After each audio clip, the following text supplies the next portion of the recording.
Mas já o céu inquieto revolvendo, agentes incita seu trabalho. E já a mãe de Menon a luz trazendo, ao sono longo punha certo atalho. Iam-se as sombras lentas desfazendo, sobre as flores da terra em frio orvalho, quando o rei Melindano se embarcava a ver a frota que no mar estava. Viam-se em derredor ferver as praias, da gente que a ver só corrente leda. Luzem da fina púrpura as cambaias, lustram os panos da tecida seda. Em lugar de guerreiras as agaias, e do arco que os cornos arremeda da lua, trazem ramos de palmeira, dos que vencem coroa verdadeira. Um batel grande e largo, que toldado vinha de sedas de diversas cores, trazem um rei de Melinde acompanhado de nobres de seu reino e de senhores. Vem de ricos vestidos adornado, segundo seus costumes e primores, na cabeça uma fota guarnecida, de ouro e de seda e de algodão tecida. Cabaia de damasco rico e dino, de tire a cor entre eles estimada. Um colar ao pescoço de ouro fino, onde a matéria da obra é superada. Com resplendor reluz adamantino. Na cinta rica a daga bem lavrada, nas alparcas dos pés, enfim de tudo, cobrem ouro e alfajara ao veludo. Com um redondo amparo de altos de seda, numa alta e dourada haste encherido, o ministro a solar quentura veda, que não ofenda e queime o rei subido.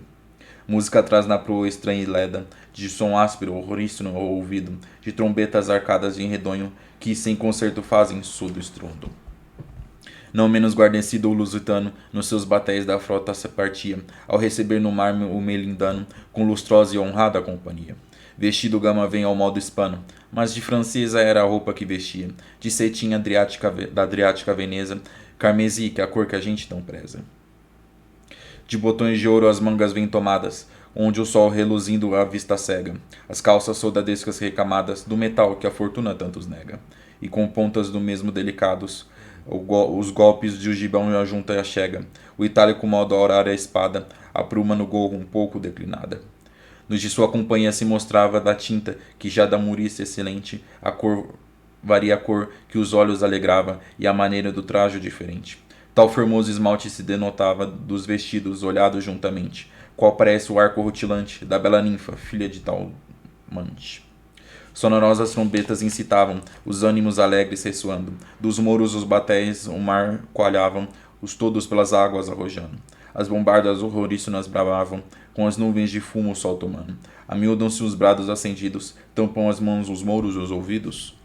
Já no batel entrou do capitão o rei, que nos seus braços o levava, e com a cortesia que a razão, por ser rei, requeria, lhe falava. Com umas amostras de espanto e admiração, o mouro o gesto e o modo lhe notava, com quem em muito grande estima vinha, gente que tão longe a Índia vinha. E com grandes palavras lhe oferece tudo o que de seus reinos lhe cumprisse, e que se mantimento lhe falece, como se próprio fosse lhe o pedisse. Dizia-lhe mais que por fama bem conhece a gente lusitana, sim que a visse, que já ouviu dizer que noutra terra com gente de sua lei teve guerra. E como por toda a África se soa, lhe diz os grandes feitos que fizeram, quando nela ganharam a coroa do reino onde as espéridas vieram. E como muitas outras palavras apregoa, a menos que os de luz o mereceram, e mais que pela fama o rei sabia, mais de sorte o Gama respondia. Ó tu, que só tiveste piedade, rei benigno da gente lusitana, que com tanta miséria e adversidade dos mares experimenta a fúria insana. Aquela alta e divina eternidade, que o céu revolve e rege a gente humana, pois que de ti tais obras recebemos, te pago que nós outros não podemos. Tu só de todos quanto queima Apolo, nos recebeste em paz do mar profundo. Em ti dos ventos hórridos de Éolo, refúgio achamos bom fido e jocundo. Enquanto apacentar-se o largo polo, as estrelas e o sol dar lume ao mundo, onde quer que eu viver com fome e glória, viverão teus louvores em memória. Isto dizendo, os barcos vão remando para a frota, que o Mouro ver deseja. Vão as naus uma e outra rodeando, porque de todas tudo note e veja.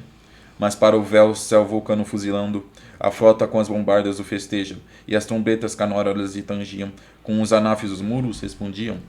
Mas depois de ser tudo já notado, do generoso mouro que pasmava, ouvindo o instrumento inusitado, que tamanho terror em si mostrava, manda estar quieto e ancorado, na qual o batel ligeiro que os levava, para falar devagar com forte gama, nas coisas de quem tem notícia e fama.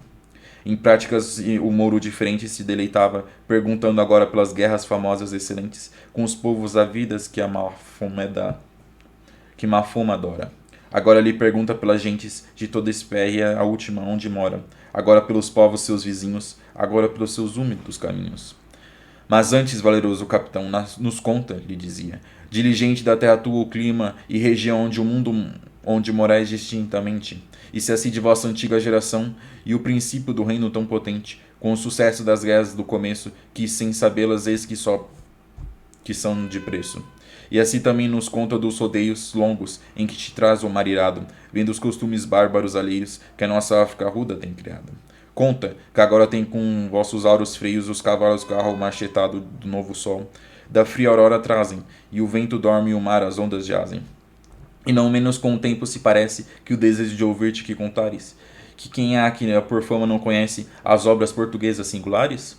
Não tanto desviado resplandece de nós o claro sol para julgares que os melindanos têm tão rudo peito que não estimam muito um grande feito. Cometeram soberbos gigantes com vã guerra o Olimpo claro e puro. Tentou Pirito e Teseu de ignorantes o reino de Plutão horrendo e escuro. Se houve feitos no mundo tão possantes, não menos é trabalho ilustre e duro, que foi cometou o inferno e o céu, que outro incometa a fúria de Nereu. Queimou o sagrado templo de Diana, do sutil tesífino fabricado, Heróstrato, por ser da gente humana, conhecido no mundo e nomeado. Se também com tais obras nos engana o desejo de um homem avantajado, mais razão aqui querer eterna glória, quem faz obras tão dignas de memória. Bom, essas aqui são as estrofes finais do segundo canto dos Lusíadas. Tudo bom, pessoal? Meu nome é Caio Mota Ribeiro e eu estou aqui em mais um vídeo lendo com vocês os Lusíadas de Camões. Aqui as estrofes finais do segundo canto, que mais precisamente da 92ª até a 113ª estrofe. Como a gente está vendo aqui nos nossos vídeos, não deixe de estar acompanhando nossos vídeos aqui no YouTube. Eu estou trazendo os Lusíadas aqui, lendo e comentando ele com vocês. Contextualizando, os portugueses eles estão navegando na costa africana oriental. E após terem encontros muito desfavoráveis, vamos dizer assim, ou mais precisamente conflitos com alguns povos africanos ali, mais precisamente os povos de Melinde e os de Mombasa. Os de Mombasa eles nem entraram em conflito, mas eles tiveram um encontro muito ruim. Os portugueses conseguiram encontrar um reino que recebeu eles bem, ou seja, eles encontraram povos africanos ali que não atacaram eles, pelo contrário. Aqui em Melinde, Vasco da Gama e seus marinheiros são muito bem recebidos e agora está tendo um encontro do Vasco da Gama com o rei de Melinde. Para contextualizar um pouco melhor, a gente tem que lembrar o Concílio dos Deuses do Olimpo, que eu já fiz, a gente viu ali, que ocorreu ali nas estrofes do primeiro canto. Tem um vídeo já falando sobre isso com vocês. Mas quando Deus Júpiter convoca os deuses para estar discutindo o futuro do Oriente, onde ele diz que quando Vasco da Gama e seus marinheiros alcançarem a Índia, Portugal vai estar controlando e dominando os mares dessa região do mundo, o deus Baco se mostra contrário aos portugueses. Ele não quer que os portugueses alcancem o Oriente. Então, ele vai começar a dedicar todos os seus esforços para sabotar a empreitada do Vasco da Gama. Baco aqui é o grande antagonista dessa empreitada, da empreitada dos portugueses. A deusa Vênus, por outro lado, ela é uma deusa favorável a essa empreitada. Não só porque ela tem um grande apreço pelos portugueses, mas como também ela vê uma vantagem em Portugal se sair grandiosa em suas obras, em suas guerras, em sua expansão pelo mundo. Então, Vênus é favorável, enquanto o deus Baco é contrário. Nisso, quando os portugueses estão passando ali por Moçambique, Deus Baco aproveita que o regente de Moçambique não gosta dos portugueses por eles serem cristãos. Afinal, o regente de Moçambique e a maioria extrema dos povos africanos são muçulmanos, então eles não gostam dos cristãos. Então Baco se aproveita disso e manipula o regente de Moçambique, fazendo com que, num primeiro momento, ele ataque os portugueses, e numa segunda tentativa ele forneça um piloto que vai sabotar a frota portuguesa. A primeira armadilha não funciona, os guerreiros ali de Moçambique tentam atacar os portugueses quando eles foram buscar mantimentos na ilha. E esse ataque foi frustrado. Os portugueses são um povo guerreiro muito, muito primoroso, muito vitorioso, então eles facilmente vencem o povo de Moçambique. Então, numa fingida tentativa de desculpas, o regente de Moçambique fornece um guia para os portugueses, mas esse guia é uma mentira, Esse guia, em vez de levar os portugueses, de conduzir eles para um caminho seguro até a Índia, ele levou eles para Mombasa, onde tinha uma armadilha preparada. Os portugueses só não foram destruídos nessa armadilha porque a deusa Vênus interveio e salvou eles. Depois disso, Vênus foi até Júpiter, até o deus dos deuses, o rei do Olimpo, para interceder a favor dos portugueses, onde ela consegue convencer Júpiter a ajudar os portugueses. Nisso, Júpiter conta o futuro para acalmar Vênus. Ele diz que os portugueses vão conquistar tudo no Oriente e vão realizar os maiores feitos realizados até então, ou seja, os feitos que os portugueses realizaram ali nessas empreitadas marítimas rumo ao Oriente foram as obras bélicas mais grandiosas feitas pela humanidade até aquela época, até essa época que a gente conhece, né, as empreitadas marítimas de Portugal. E depois Júpiter ordena que o Mercúrio, Deus mensageiro, vá até os portugueses e avise Vasco da Gama que ele deve sair ali de Mombaça e continuar navegando até chegar ao reino de Melinde, porque ali, de frente de Moçambique e de Mombaça, existe um povo e um rei muçulmano que vão receber eles com carinho, com alegria, de uma forma amigável. Mercúrio também, né, já tinha ido antes até Melinde e espalhado o bom nome dos portugueses para fazer com que o povo dali queiram o bem dos portugueses, seja amigável. Então, esse é o momento, né, os portugueses chegam em Melinde, mas como o Vasco da Gama não pode sair das naus e se encontrar diretamente com o rei, afinal existe uma regra imposta pelo rei de Portugal que proibia o capitão de abandonar as navegações até que ele conclua a empreitada, o rei de Melinde que sai ali das águas, sai ali do seu reino e vai navegando em canoas, em barcos até chegar à frota portuguesa, que é isso que a gente está vendo agora, esse encontro, né? Então isso que eu disse para vocês é para contextualizar um pouco melhor. Mas, né, pessoal, não se esqueçam de ver os vídeos anteriores aí para estar acompanhando, para estar se situando melhor aqui na nossa leitura. Então aqui, só para ver certinho, a 92ª estrofe. Isso mesmo. Mas já o céu inquieto revolvendo, agentes incitava seu trabalho, e já a mãe de Menon a luz trazendo, ao sono longo punha certo atalho. Aqui é uma forma poética de Camões estar dizendo que estava amanhecendo. A gente tem que lembrar que a gente está lendo um épico da literatura, não é uma poesia épica. E Camões também é um herdeiro aí da literatura clássica da antiguidade. Então, ele não vai estar escrevendo amanhecer. Não, ele vai estar utilizando de uma linguagem poética, citando divindades, citando criaturas mitológicas, para estar cantando, contando pra gente as coisas que acontecem. Então aqui, ou seja, mas já o céu inquieto revolvendo, ou seja, o céu já estava mudando e incitando a gente a seu trabalho, ou seja, incitando as pessoas a acordarem, porque estava dormindo, ou seja, está amanhecendo, todo mundo dorme de noite, mas quando amanhece é o momento que as pessoas acordam e vão trabalhar. E já a mãe de Menon a luz trazendo, ao sono largo punha certo atalho. Aqui é uma referência ao amanhecer. A mãe de Menon é a deusa Aurora. A deusa Aurora é uma divindade que personifica o amanhecer, a aurora mesmo, né? A gente olha ali pro leste, no começo do dia a gente vai ver o amanhecer vindo do leste. Então aqui é uma referência ao amanhecer, que colocava um atalho ao sono. Atalho é aquilo que encurta, ou seja, é aquilo que coloca um fim ao sono dos homens. Aqui uma forma poética que Camões diz pra gente que estava amanhecendo ali em Melinde. Iam-se as sombras lentas desfazendo sobre as folhas da terra em fio orvalho, ou seja, as sombras iam se desfazendo, a escuridão da noite ia sumindo com as folhas da terra em fio orvalho, ou seja, aquele orvalho da manhã, né? É a geada da manhã, estava sobre as plantas, as gramas, as flores. Acontecia isso, ou seja, estava amanhecendo quando o rei de Melinde se embarcava a ver a frota que no mar estava. A gente tem que lembrar que a frota portuguesa ela não atracou no porto ali das cidades, ela não fazia isso. Por protocolo, por segurança, eles ficavam ali ancorados próximo da praia, um pouco longe, numa distância segura. E o rei de Melinde, como eu falei para vocês, ele saiu dali do palácio dele para encontrar Vasco da Gama. Iam-se em derredor fervor as praias da gente que a ver só corrente leda, ou seja, o povo de Melinde estava muito empolgado e muito alegre para conhecer os portugueses, né? Não só porque essa época que é a Páscoa, então tá todo mundo celebrando a Páscoa. Aqui Camões coloca pra gente que os muçulmanos celebram a Páscoa. Luzente da fina purpura as cambaias lustram os panos da tecida seda. Aqui nesses versos, nas próximas estrofes, é a descrição dos trajes e da embarcação que o rei de Melinde vai para conhecer os portugueses, né? Ele vai com uma companhia, vai com alguns nobres, com alguns ministros, conselheiros dele, e todo mundo bem trajado, bem vestido. A canoa, o barco que ele vai, ele também é todo ornamentado, que é esse aqui, ó, cambaia. Aqui, lustram os panos finos da tecida seda, ou seja, eles utilizam ali tecidos de seda muito bonitos, muito brilhantes. Em lugar de guerreiras as agaias de do arco que os cornos arremeda da lua, ou seja, em vez de trazer armas, ou seja, em vez de trazer escudos, lanças, azagaia, para quem não sabe, é aquela lança de arremesso, em vez de trazer essas armas, trazem ramos de palmeira dos que venceram a coroa verdadeira, né? Eles trazem ramos de palmeira nas mãos. A palmeira, para quem não sabe, ela é uma coisa que simboliza a vitória das batalhas, dos combates. Ou seja, ele vem trazendo palmeiras nas mãos, a companhia dele, para simbolizar que Melinde é um povo vencedor, são guerreiros vencedores, é o símbolo da vitória. Ou seja, para impressionar os portugueses.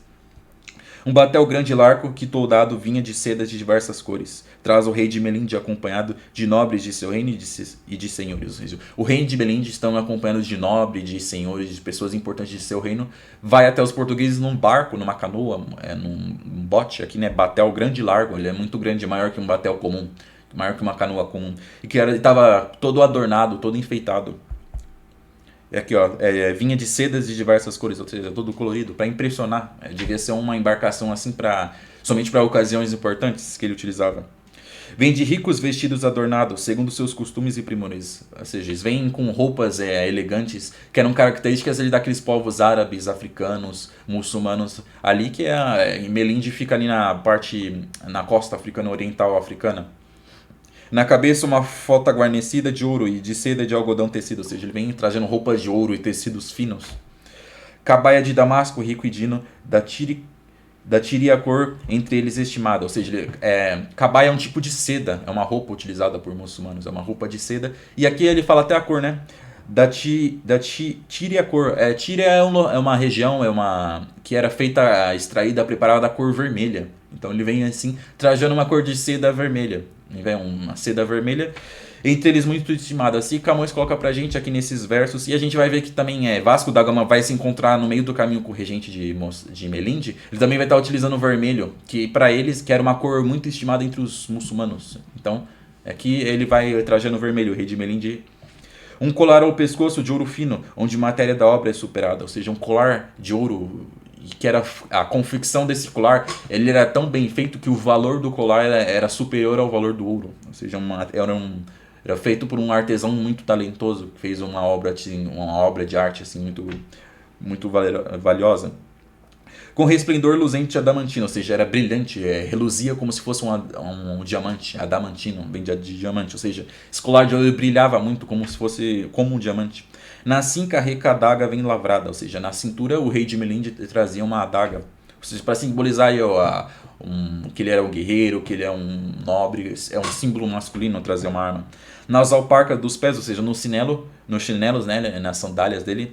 Enfim, de tudo cobrem ouro e o alfar ao veludo, ou seja, era coberto de ouro e de pérola. Alfar que é uma pérola, ou seja, ele estava todo bem trajado, ou seja, para impressionar os portugueses. Com um redondo amparo alto de seda, numa alta e dourada haste encherido, um ministro a solar quentura veda, que não ofenda o queime o rei subido. Ou seja, né, estão ali nessa canoa, nesse bote grande, todo ornamentado, e aqui Camões diz que um dos ministros, um dos ministros do rei de Melinde, que estava acompanhando ele, segurava uma haste aqui, né?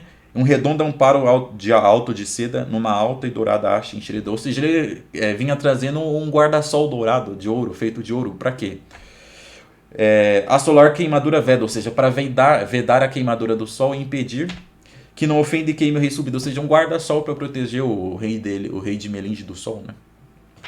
Música traz na proa estranha e leda, de áspero som horríssimo ao ouvido, de trombetas arcadas em redondo, que sem concerto fazem rudo estrondo. Ou seja, a demais companhia, os demais ministros, as pessoas que estão acompanhando ali o rei de Melinde, também estão cantando uma música, tocando trombetas, soltando um som assim, que para os portugueses é muito feio, é muito horrível, não tem aquele que coloca no final, sem concerto, ou seja, ele não tem muita ordem, é um negócio um tanto confuso.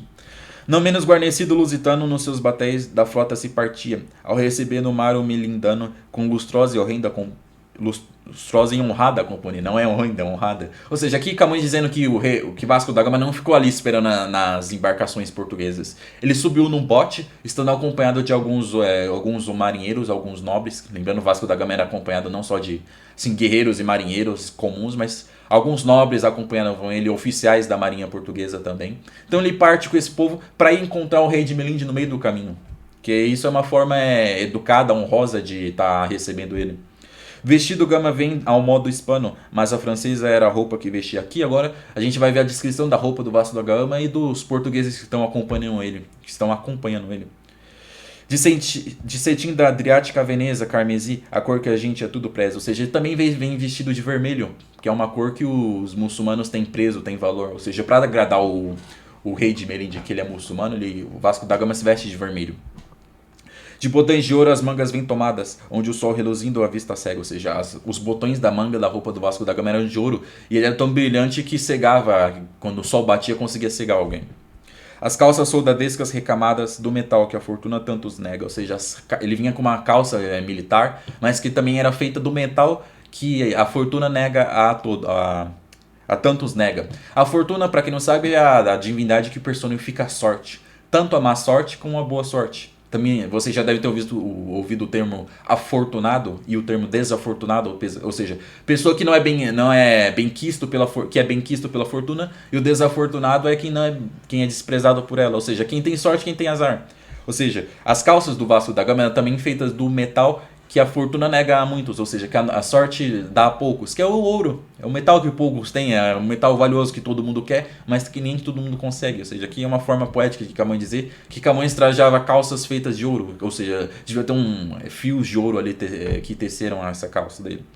E com pontas do mesmo delicadas, os golpes do gibão a junta e a chegada, ou seja, o gibão dele também era feito com botões de ouro, com partes de ouro que prendiam a roupa dele.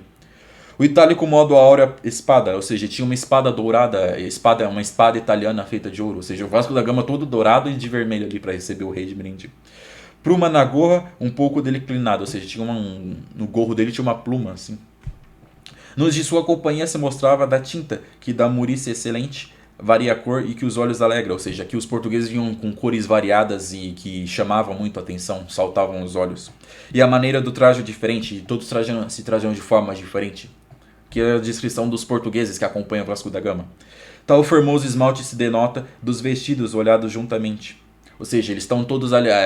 Era fácil reparar as variadas cores dos vestidos, das roupas que eles vestiam, dos vestidos dos portugueses.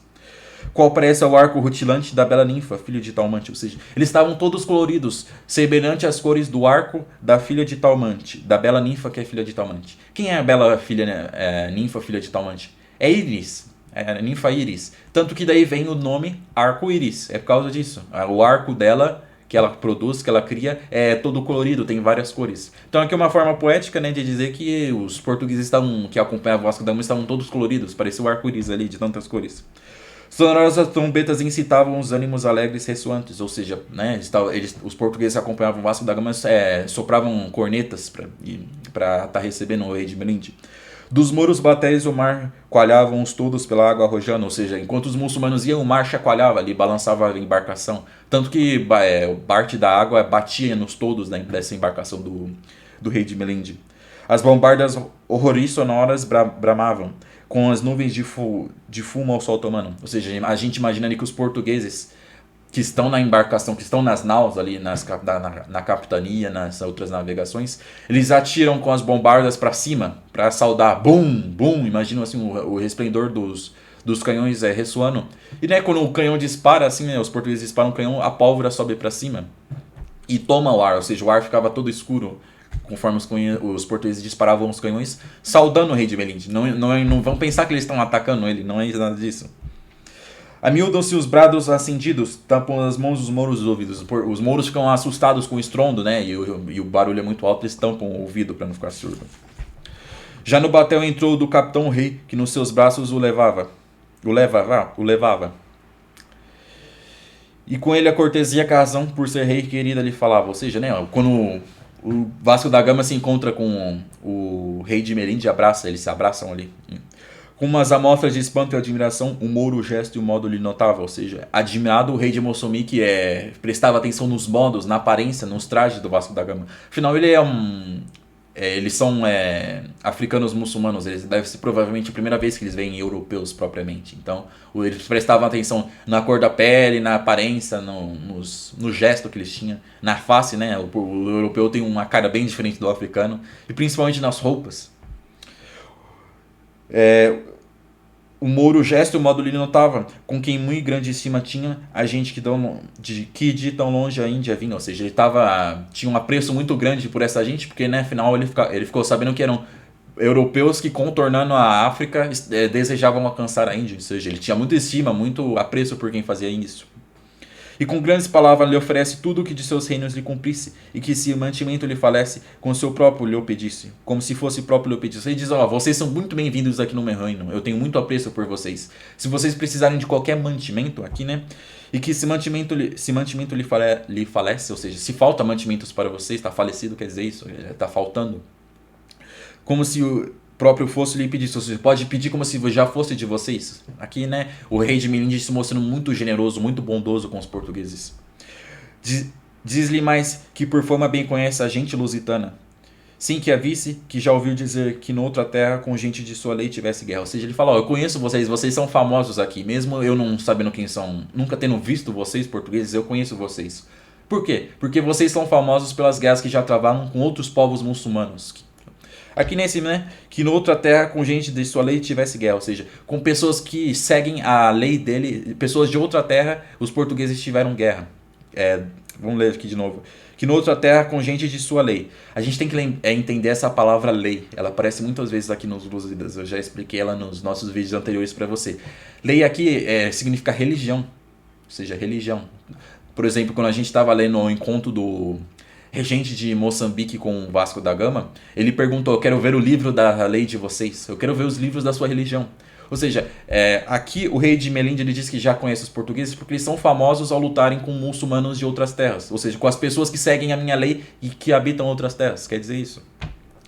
E como por toda a África se soa, ele diz os grandes feitos que fizeram quando nela ganharam a coroa do reino, onde as Hespéritas viveram. Aquele comentando, né, que os portugueses são famosos pelas guerras que eles travaram e pelas conquistas que eles tiveram ao lutar com os portugueses ali que habitam a Mauritânia.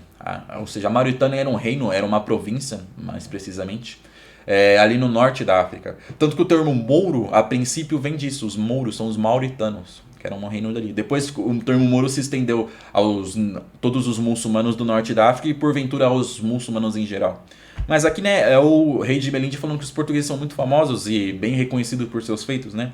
Grandes feitos que fizeram quando nela ganharam a coroa do reino, onde as Hespéritas viveram. As Hespéritas, né, na mitologia, foram filhas de um rei que era o rei da Mauritânia. Elas viveram ali. Também existem algumas outras mitologias ali, mas se refere àquela região ali, mais precisamente ali ao norte da África e o sul da Europa ali, ou seja, a região da Espanha, a região ali do norte da África, que é onde hoje a gente conhece que é o Marrocos.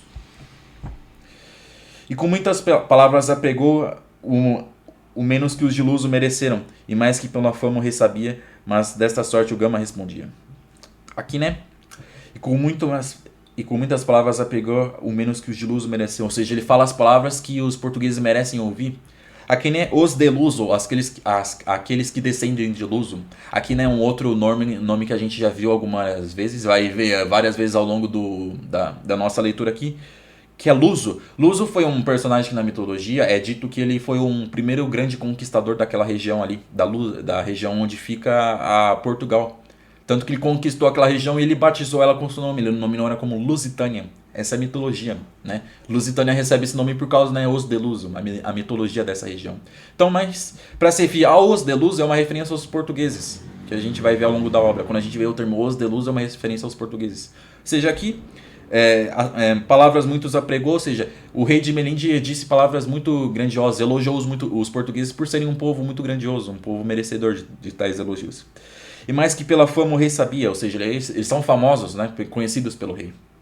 Mas dessa sorte o Gama respondia, né? Agora a gente vai ver aqui nas próximas estrofes a resposta que Vasco da Gama dá e o agradecimento que ele faz ao rei de Melinde.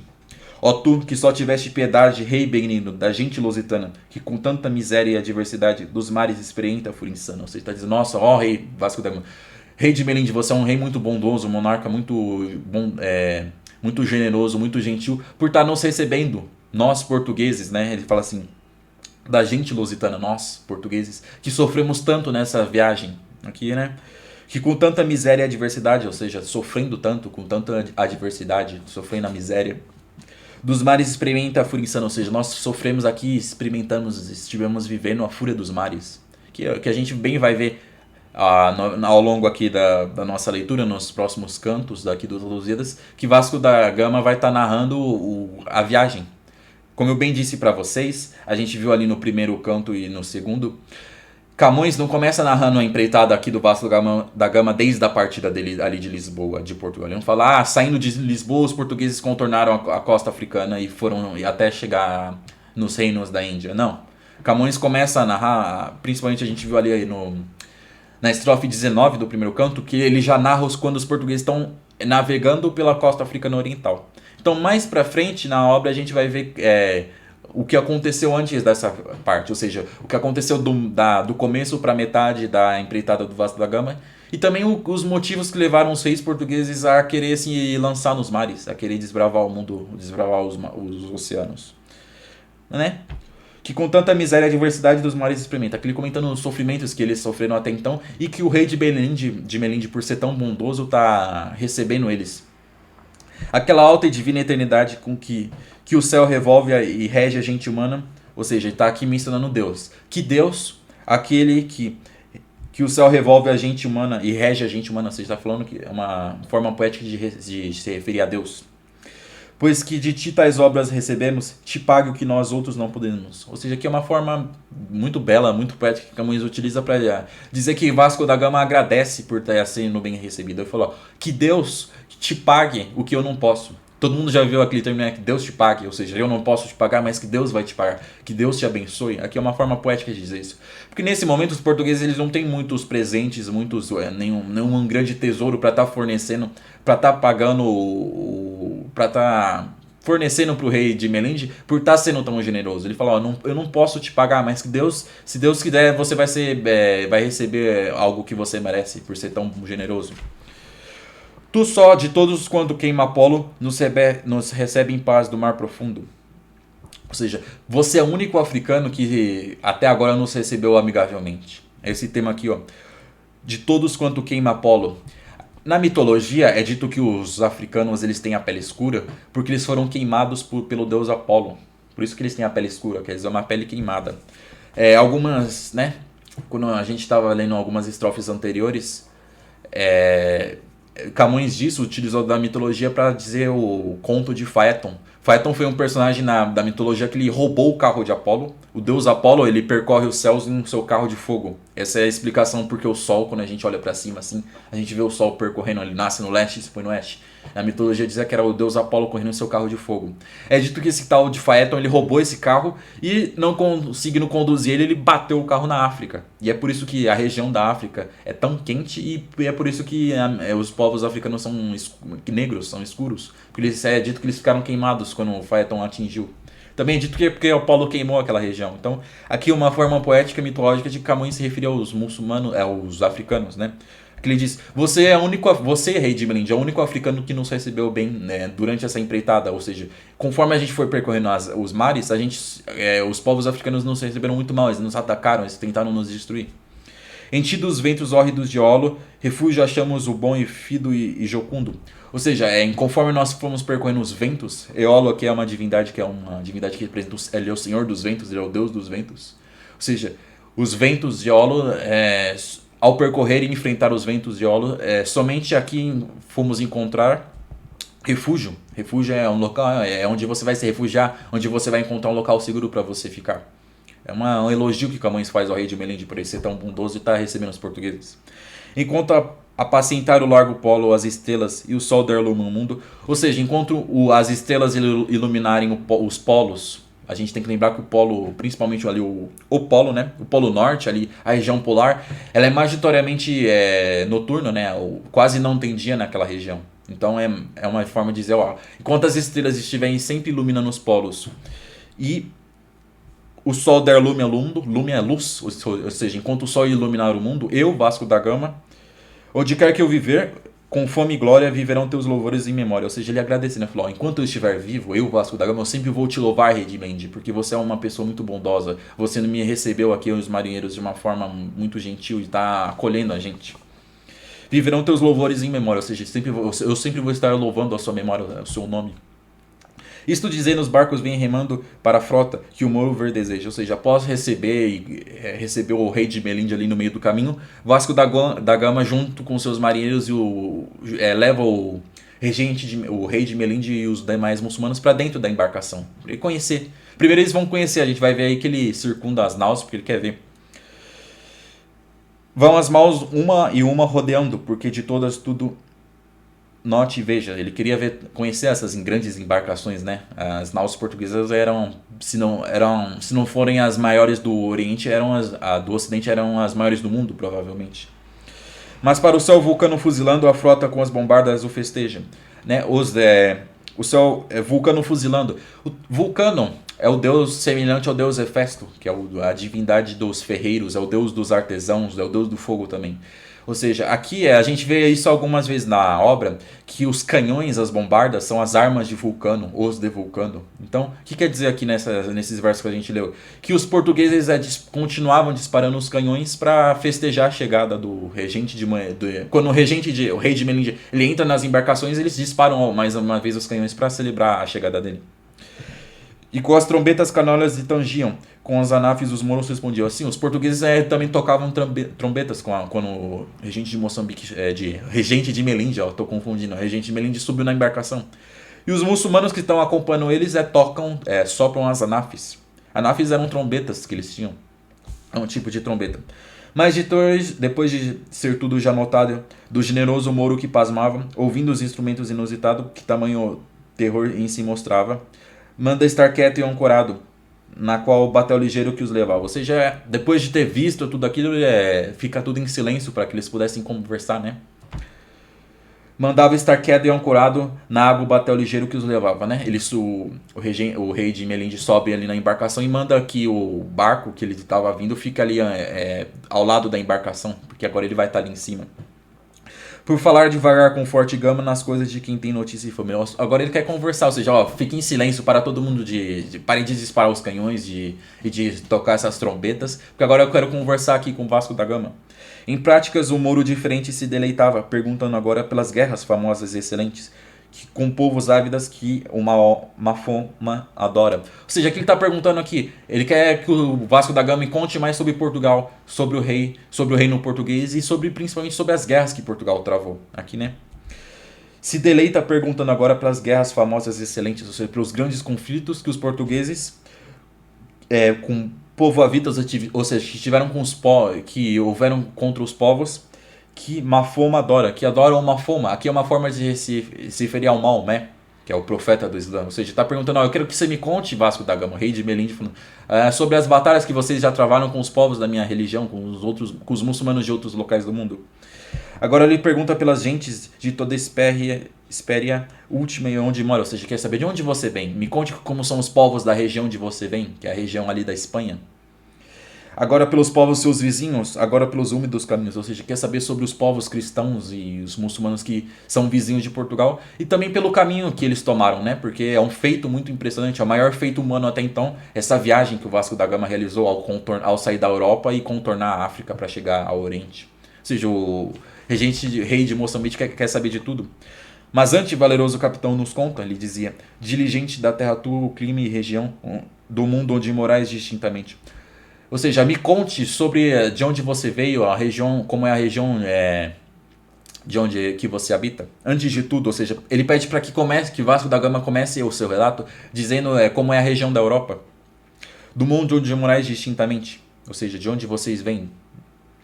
E assim de vossa antiga geração, ou seja, de seus antepassados, a antiga geração.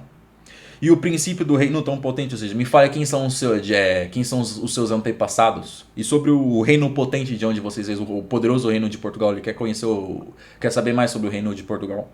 Com o sucesso das guerras do começo, que sem sabê-las sei que são de preço. Ou seja, as guerras que Portugal travou são famosas, são conhecidas. Então ele quer que conte sobre as guerras que Portugal travou. E assim também nos conta dos rodeios longos que te traz o mar irado, vendo os costumes bárbaros alheios que a nossa África ruda tem criado. Ou seja, quer que conte como foi. E depois de ter contado onde fica Portugal, como é a Europa, e depois de falar sobre as guerras, de como Portugal realizou seus conflitos, Depois disso, que conte como foi a viagem, como foi essa viagem, aqui, né?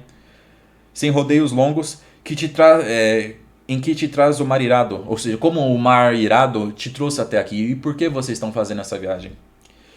Que nossa África vem dos costumes alheios que a nossa África ruda tem criado, ou seja, conte pelos quais reinos africanos você passou até chegar aqui. Quer dizer isso?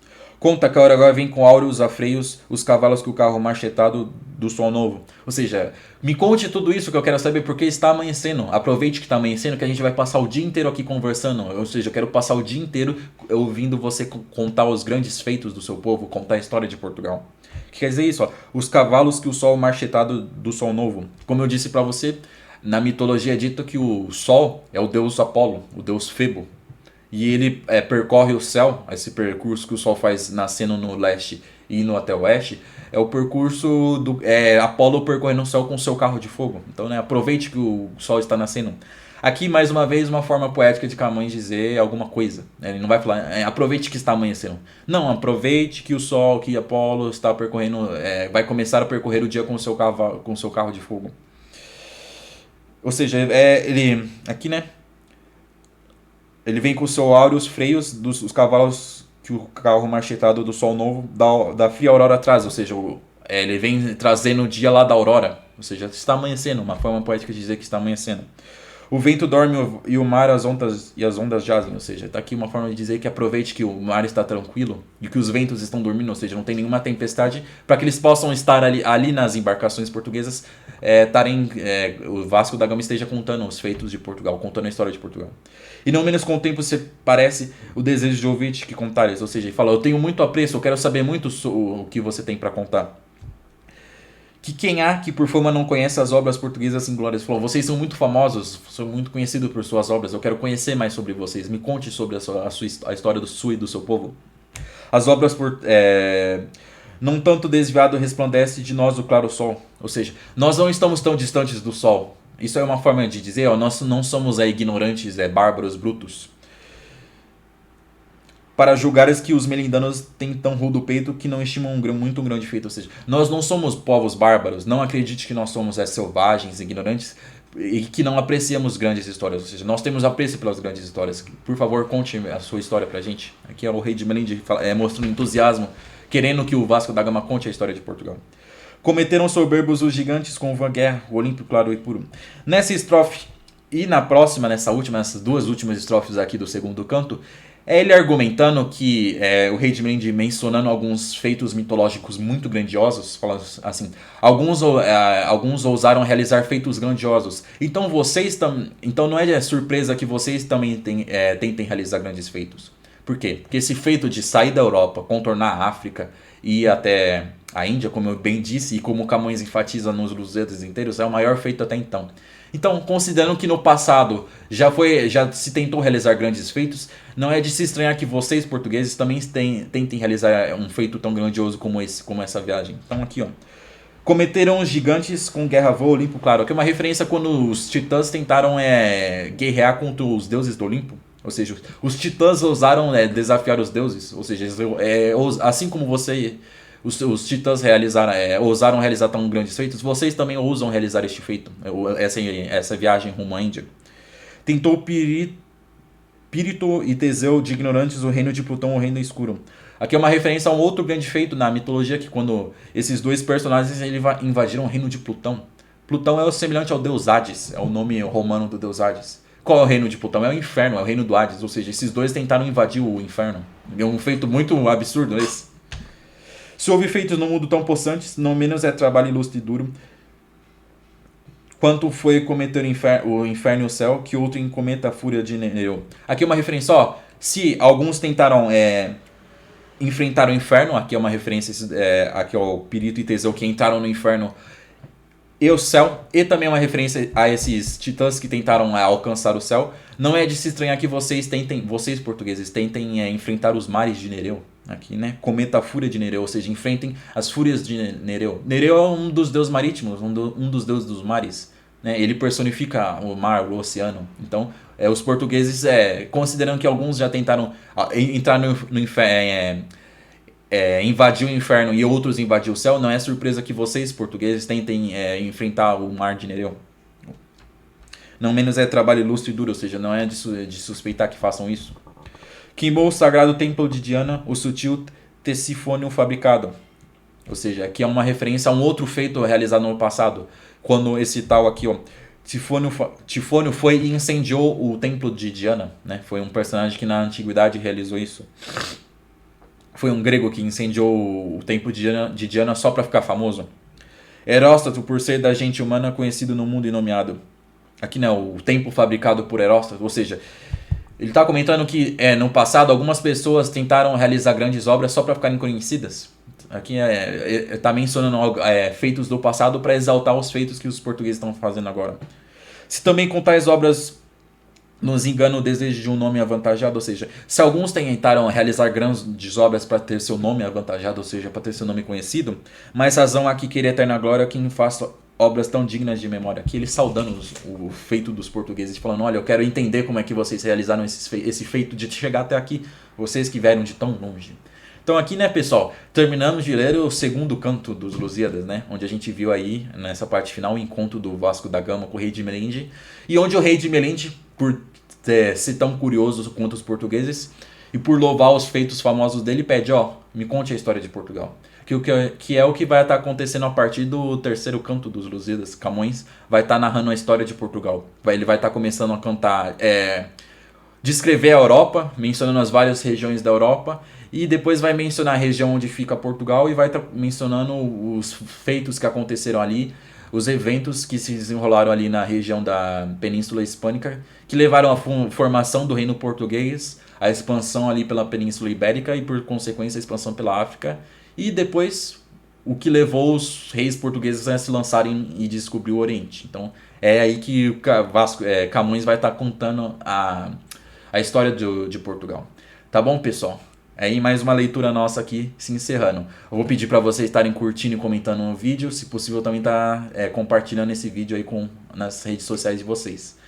Também se inscrevam aqui no canal para estar acompanhando os nossos próximos comentários. O próximo vídeo que eu vou estar postando é um resumo que eu vou fazer aqui do segundo canto inteiro, ou seja, o que a gente, nesses últimos vídeos a gente viu um resumo, e posteriormente eu vou estar começando a ler com vocês, explicar o terceiro canto da obra. Então não deixem de estar se inscrevendo. Eu vou pedir para vocês também estarem olhando aqui na descrição do vídeo um link que é para um e-book que eu estou vendendo.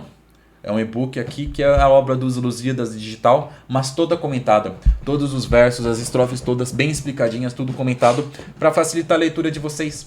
Como vocês estão bem vendo, é difícil ler os Lusíadas, é difícil ler a obra do Camões. É a maior obra da língua portuguesa, então é complicado entender os termos que o Camões utiliza, né? Ele se utiliza aí de um português mais arcaico. E por ser poesia, uma poesia épica, ele vai se referir a obras, personagens mitológicos, locais antigos, batalhas antigas. Então, ter um manual para ajudar na leitura é fundamental. Vocês veem aqui, eu já leio os Lusíadas há alguns anos e ainda eu me enrolo nos termos, eu confundo algumas coisas. Eu gaguejo para ler, eu gaguejo bastante. Então, esse e-book que está aí na descrição, eu tenho certeza que vocês vão gostar. Ele custa só R$10, ou seja, só por R$10 vocês vão ter a obra dos Lusíadas inteira aí para vocês estarem acompanhando. Vai facilitar muito a leitura de vocês. R$10 não é nada, tá de graça, então eu tenho aí toda certeza que vocês vão estar apreciando esse trabalho meu que eu estou disponibilizando aí, que eu estou vendendo.